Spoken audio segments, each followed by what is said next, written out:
그것을 보는 자가 다 이르되 이스라엘 자손이 애굽 땅에서 올라온 날부터 오늘까지 이런 일은 일어나지도 아니하였고 보지도 못하였도다. 이 일을 생각하고 상의한 후에 말하자 하니라. 사사기 19장 30절 말씀. 아멘. 할렐루야. 오늘도 좋은 날입니다. 이용호 목사입니다.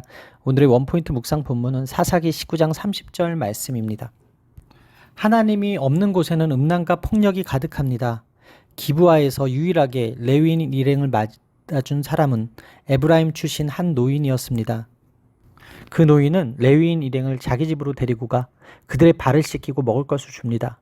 그들이 편히 쉬고 있을 때 불량배들이 노인의 집을 에워싸고 레위인을 내놓으라고 협박합니다. 그와 성적인 관계를 맺겠다는 것입니다. 이러한 모습은 당시 이스라엘 사회가 소돔처럼 타락했음을 보여줍니다. 노인은 레위인을 보호하기 위해 자기 딸과 레위인의 첩을 내주겠다고 제안했지만 계속되는 위협에 레위인은 결국 첩을 불량배들에게 내어줍니다. 자기 목숨을 위해 아내를 희생시킨 것입니다.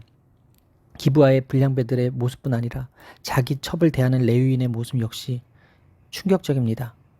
첩이 불량배들에게 밤새도록 성폭행을 당하는 순간에도 레위인은 편안하게 잠을 청합니다. 날이 밝자 레위인은 길을 떠나기 위해 서두릅니다. 집 문을 열 때 쓰러져 있는 첩을 발견합니다. 그가 첩에게 건넨 말은 일어나라 우리가 떠나가자가 전부입니다.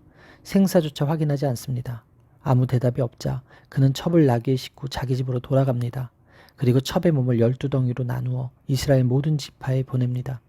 자신에게는 아무런 잘못이 없다고 생각한 것입니다. 파렴치의 극치를 보여줍니다. 그는 지금 전쟁을 부르고 있습니다. 자신의 행동에 대한 반성이나 첩에 대한 애도는 찾아볼 수는 없습니다. 그저 자기 소견에 오른 대로 복수를 계획한 것입니다.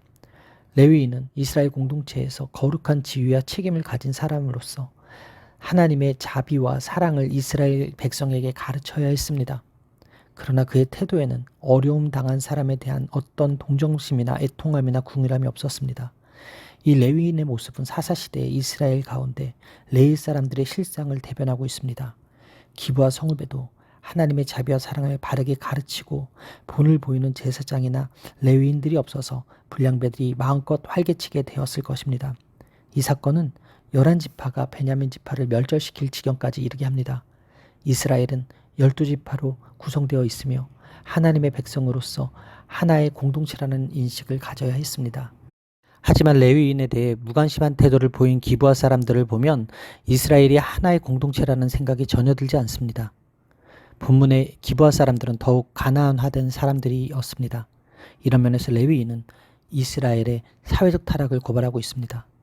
이스라엘의 공동체 의식은 희박해졌으며 이것이 사사시대 이스라엘의 실태였습니다.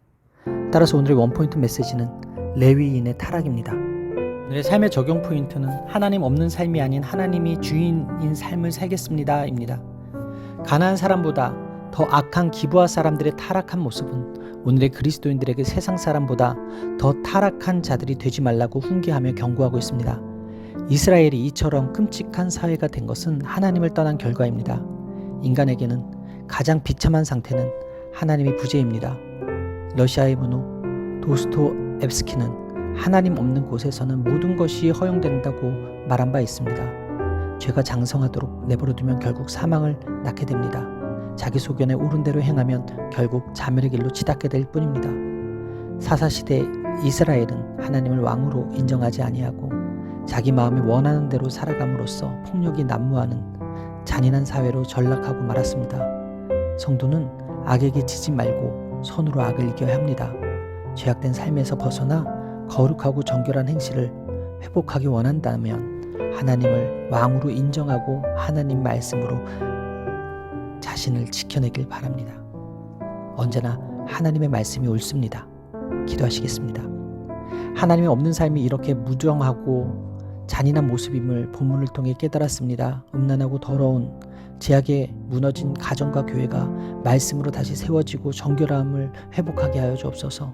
저와 함께 하시는 성령님께 저의 삶의 주도권을 온전히 내어드림으로 거룩한 제사의 삶을 살아내는 저의 삶이 되게 하여 주옵소서. 이 모든 말씀 살아계신 예수 그리스도의 이름으로 기도합니다. 아멘. 할렐루야. 오늘도 최고의 복을 받았습니다.